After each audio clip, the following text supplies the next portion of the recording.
wabarakatuh. Selamat siang. Kami dari kelompok 7 ingin memperkenalkan diri. Nama saya Ilianewa Maharani. Nama saya Elka Raya Kadaya Disindri. Nama saya Hanum Rizky Amelia. Saya Salwadur Azizah. Kami di sini ingin menjelaskan tentang materi elastisitas permintaan.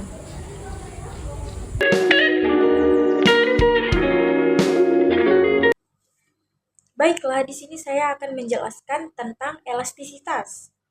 Hukum permintaan dan penawaran dapat meramalkan arahnya suatu perubahan harga dan jumlah dari barang yang terjadi sehingga dapat menyebabkan beberapa faktor. Maka dari itu, kita sangat penting untuk menggambarkan suatu besar kepekaan kita terhadap perubahan harga tersebut, seperti kenaikan harga atau penurunan harga. Hal tersebut terjadi agar kita dapat menganalisis elastisitas dan sensitivitas. Secara umum, elastisitas merupakan derajat kepekaan variabel terikat akibat perubahan variabel bebas. Respon dari jumlah yang diminta pasar karena perubahan harga dapat disebut sebagai faktor yang sangat penting bagi seorang manajer. Begitu pula dengan penurunan harga dapat menyebabkan suatu peningkatan penjumlahan yang cukup berarti sehingga penerimaan total meningkat. Tapi penurunan harga juga dapat menurunkan penerimaan total. Sekian dari saya.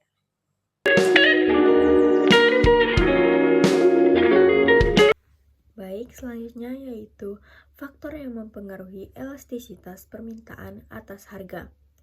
Yang pertama yaitu banyaknya produk substitusi yang tersedia di pasar. Yang kedua yaitu tingkat kepentingan konsumen terhadap produk. Dan yang terakhir yaitu masa pakai produk.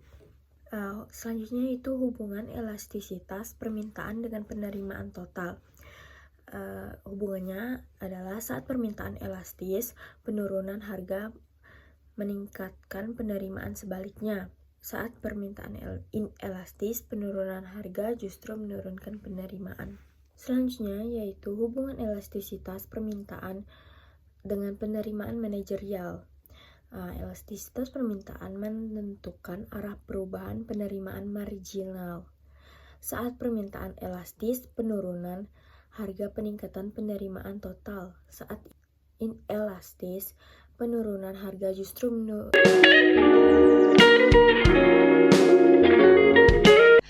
Dalam mempelajari elastisitas silang, selain kita perlu memahami dan mengetahui variabel endogen, yaitu harga barang itu sendiri, atribut barang, dan biaya untuk promosi, kita juga perlu memahami dan mengetahui variabel eksogen, yaitu elastisitas silang dan elastisitas pendapatan.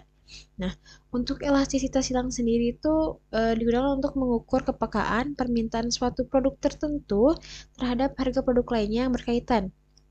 Apakah produk pengganti atau produk pelengkap? Nah, jika suatu produk X dan produk Y memiliki bersifat substitusi atau pengganti, maka elastisitas silang harganya itu bernilai positif. Nah, sebaliknya ketika produk X dan produk Y bersifat komplementer atau pelengkap, maka elastisitas silang harganya bersifat atau bernilai negatif. Dan juga ketika kedua produk tersebut tidak memiliki keterkaitan, maka elastisitas silang harganya bernilai 0. Nah, untuk elastisitas pendapatan. Elastisitas pendapatan itu untuk mengukur kepekaan suatu permintaan produk tertentu terhadap perubahan pendapatan konsumen. Nah, jika elastisitas pendapatannya itu bernilai positif, maka produk tersebut disebut dengan produk normal. Nah, sedangkan ketika elastisitas pendapatannya tuh negatif, maka barang tersebut disebut dengan produk inferior. Nah, selain itu juga ketika ada barang normal, namun memiliki koefisien elastisitas pendapatannya lebih dari 1, biasanya tuh disebut dengan produk mewah. Nah, sebaliknya ketika ada suatu barang normal, namun koefisien elastisitasnya di bawah 1, biasanya disebut dengan barang pokok.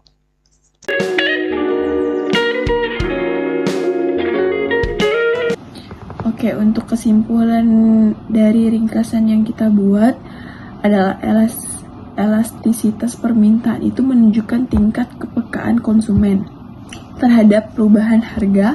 Pemahaman tentang elastisitas penting bagi manajer karena dapat membantu dalam menentukan strategi harga yang tepat dengan mengetahui apakah permintaan bersifat elastis atau inelastis. Nah, perusahaan dapat mengambil keputusan yang lebih efektif untuk memaksimalkan penerimaan total serta mengelola kebijakan permintaan dan penawaran di pasar.